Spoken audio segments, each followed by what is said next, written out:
Well, hello YouTubers, how you guys doing? For today's review, I'll bring you one really unique treat for y'all today. Here I bring you this 2001 Ford F250 XLT Powerstroke. This is one of our newest personal vehicles. This is going to be a complete and in-depth review of the F250.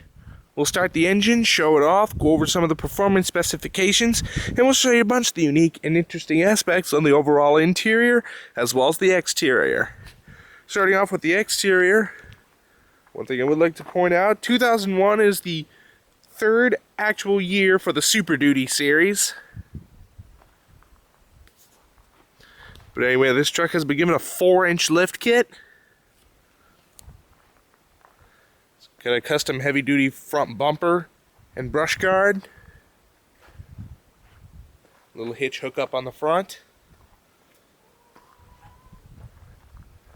Cargo lights on the top. And it's got aftermarket MB motoring wheels. I think they're probably 17s.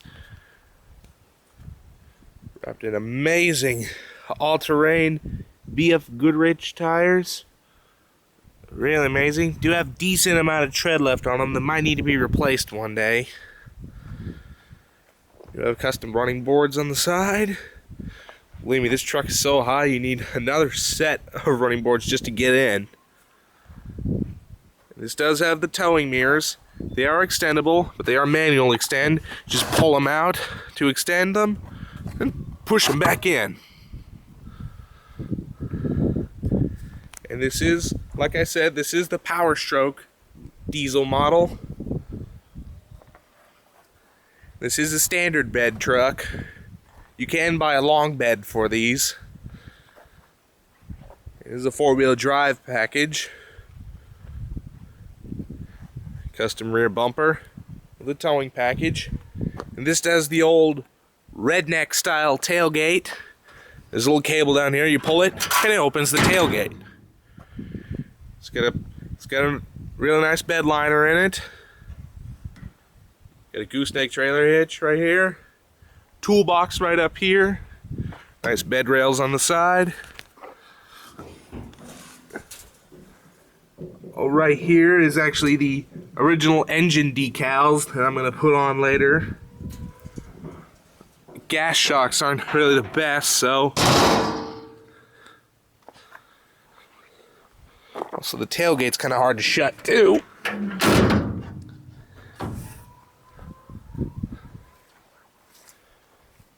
It's got a custom Magnaflow exhaust system, 4-inch pipe with a 5-inch tip.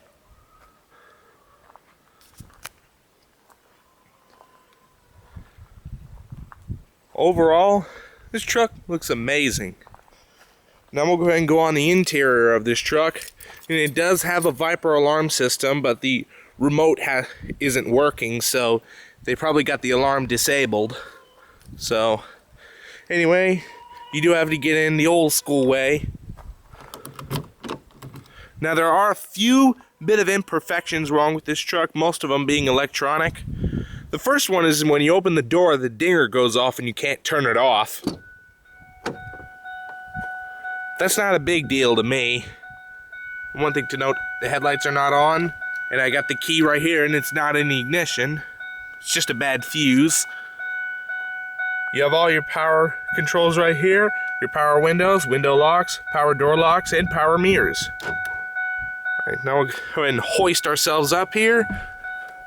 And by the way, this is a gray cloth interior. Alright, now let's go ahead and hop up.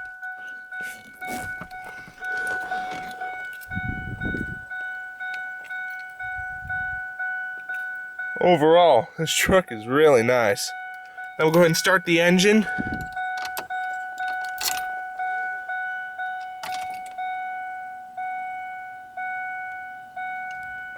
This truck has 139,000 miles in its odometer. It has been really well taken care of. And besides, this is a 7.3, so I've seen these with like over 250,000 miles and still going. So now let's go ahead and start the engine.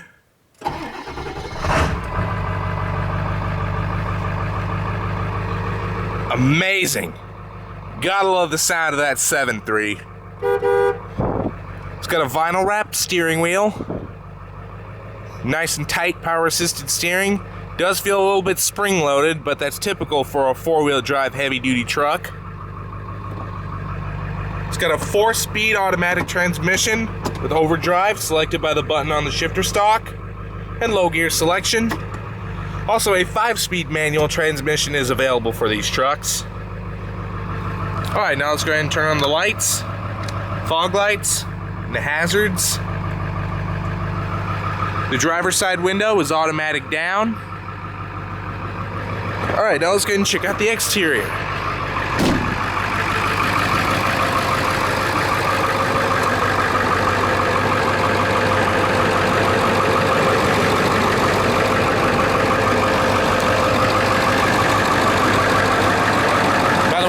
Sure if this truck has fog lights. They must have been removed when they put the bumper on.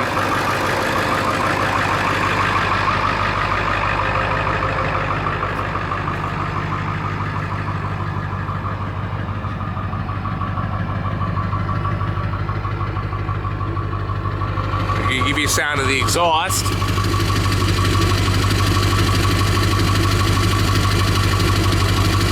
It's a very nice sound.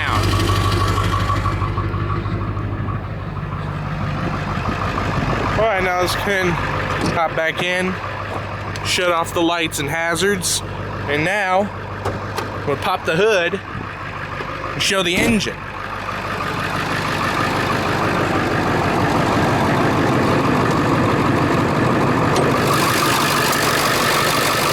At the business end of this F250, we find here its 7.3-liter Powerstroke 16-valve turbo diesel V8.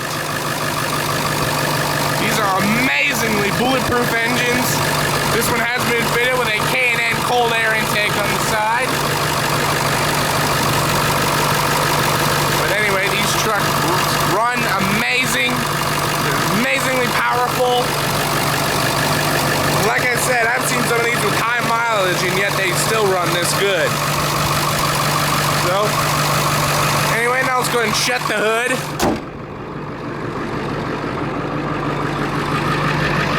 And let's go and jump back inside.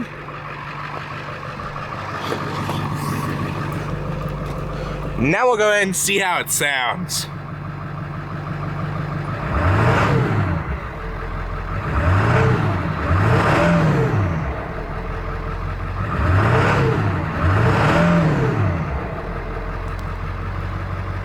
Exhaust note's so throaty you can barely hear the turbo whistle.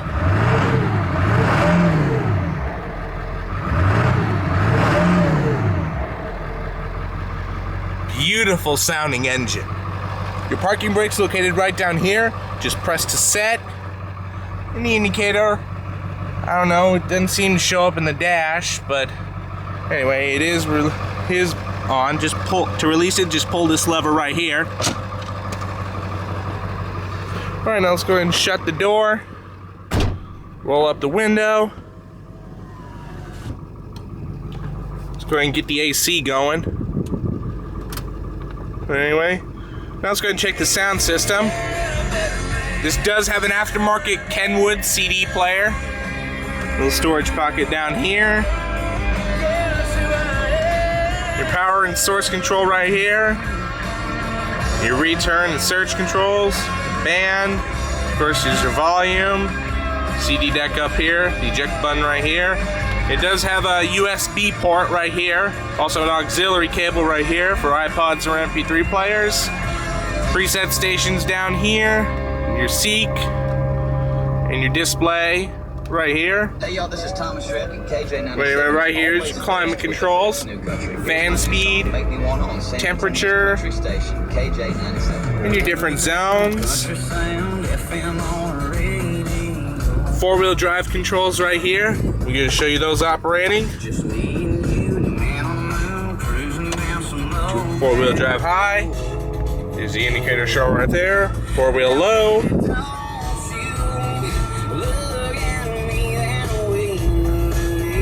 Anyway, go ahead and turn it off 4-wheel drive. Cup holders right here. 12-volt outlet. Here's a cigarette lighter right here. Here's your trailer brake controller right here. Little storage pocket right here. This is the bench seat model, so you can flip this up if you need the extra passenger. It does lock in place. Storage right inside here. You do have cruise control right here on the steering wheel. Wiper controls over here.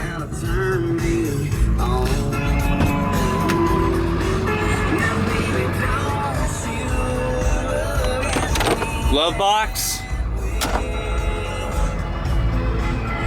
Visors right here. Manual diving rear view mirror.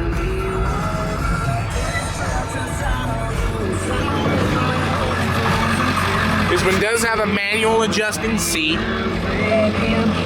Manual sliding, tilting, lumbar support. This knob apparently is missing right here. There is a little bit of a tear right here in the seat, just normal from getting in and out. That could easily be fixed. You can jump in the back seat.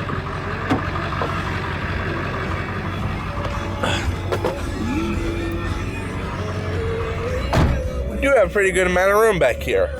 I'm about 6'2", and yet I'm 6'4" at the moment, but anyway, fit back here pretty nice. Right here's your box for the aftermarket CD player. Your K&N sprayer right here.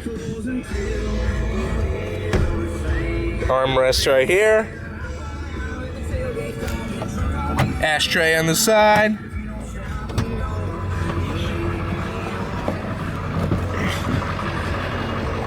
Anyway, this back seat folds down right here. Does have aftermarket kicker subwoofers.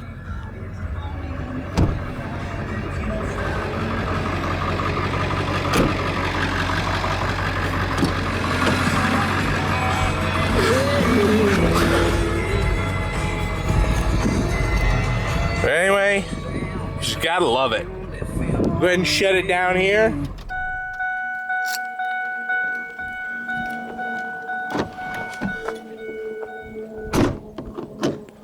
Well guys, hope y'all enjoyed this in-depth review of this 2001 Ford F250 XLT Powerstroke. Please like, rate, comment, and subscribe. Thanks for watching, and we'll see you next time.